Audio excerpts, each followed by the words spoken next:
مرد کے لیے جائز نہیں کہ وہ عورت کی زبان سے میلاد بھی سنے، نعت بھی سنے. مرد کے لیے جائز نہیں. مرد کو مرد سکھائے گا، عورت سکھائے گی تو عورتوں کو سکھائے گی. بے شک آپ سویرے فتویٰ دیجئے کہ چھوٹی سی مسجد میں بیٹھ کے، چھوٹے سے کونے میں بیٹھ کے چھوٹا سا مولوی، اور وہاں تو اتنے بڑے مفتی ٹی وی پہ بیٹھے ہوئے، وہ غلط ہے تو صحیح ہے کیسے ہو گئے؟ سنو، میرے نبی پاک علیہ الصلوۃ والسلام کے مذہب کا حسن یہ ہے کہ اسلام کہتا ہے ایک نظر بی بی کو دیکھا کسی نے غلطی سے تو معافی ہو جائے گی، دوسری نظر شہوت سے دیکھا تو حرام ہے اس کے لیے. وہ پاکستان کا مولوی ہو یا سعودی عرب کا شاہ ہو، کسی کے لیے عورتوں کے بیچ پھرنا اٹھنا بیٹھنا جائز ہے؟ میرے نبی پاک صلی اللہ تعالی علیہ وسلم نے فرمایا ہے میں عورتوں سے مصافحہ کرنے نہیں آیا.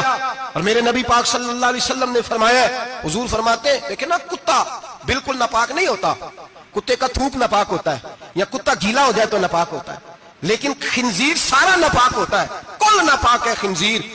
نبی پاک نے فرمایا خنزیر بھی ہو اور گند میں لتھڑا ہوا بھی ہو، پیشاب میں لتھڑا ہوا ہو، گوبر میں لتھڑا ہوا ہو، پخانے اور فضلے میں لتھڑا ہوا خنزیر ہو، اس کا جسم تیرے ساتھ ٹکرا جائے تو اتنا برا نہیں جتنا غیر محرم عورت کا وجود تیرے ساتھ ٹکرا جائے تو برا ہے.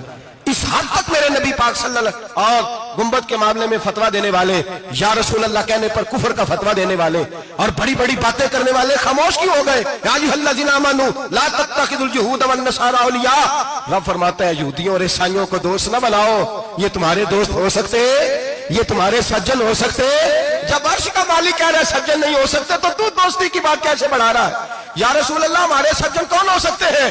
فرمایا تمہارا دوست وہ ہو سکتا ہے جو محمد عربی کا غلامی کرنے والا ہو، جو رسول اللہ کی نوکری کرنا ہو دوست ہوگا. دوسرا دوست ہو سکتا کوئی ایکٹر مذہب نہیں سکھائے گا، کوئی گویہ مذہب نہیں سکھائے گا.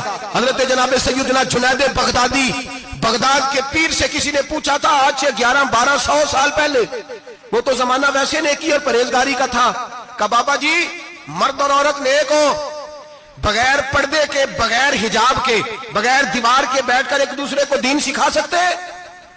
حضرت صاحب بتائیے، مرد اور عورت نیک ہو تو بغیر پردے اور حجاب کے ایک دوسرے کو دین سکھا سکتے ہیں؟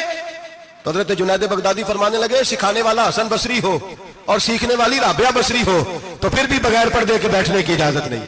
تو مفتی صاحب کو اجازت کس نے دی؟ مولانا صاحب کو اجازت کس نے دی؟ بڑا وہ نہیں ہوتا جو ٹی وی پہ زیادہ آتا ہے، بڑا وہ ہوتا ہے جو رسول اللہ کے دین پہ عمل زیادہ کرتا ہے. حضرت عبداللہ ابن مسعود رضی اللہ تعالیٰ عنہ فرماتے ہیں زیادہ باتیں کرنے والا عالم نہیں ہوتا. حضور پھر عالم کون ہوتا ہے؟ فرمایا پڑھو قرآن، انما یخشی اللہ من عبادہ العلماء. فرمایا بڑا عالم وہ ہوتا ہے جو اللہ سے زیادہ ڈرتا ہے. اس لیے کہ رب فرماتا ہے میرے بندوں میں سے جو عالم وہ ہیں جو اللہ سے زیادہ ڈرتے ہیں، خوف رکھتے ہیں. تو میرے بھائی رمضان المبارک میں بچنا ہے.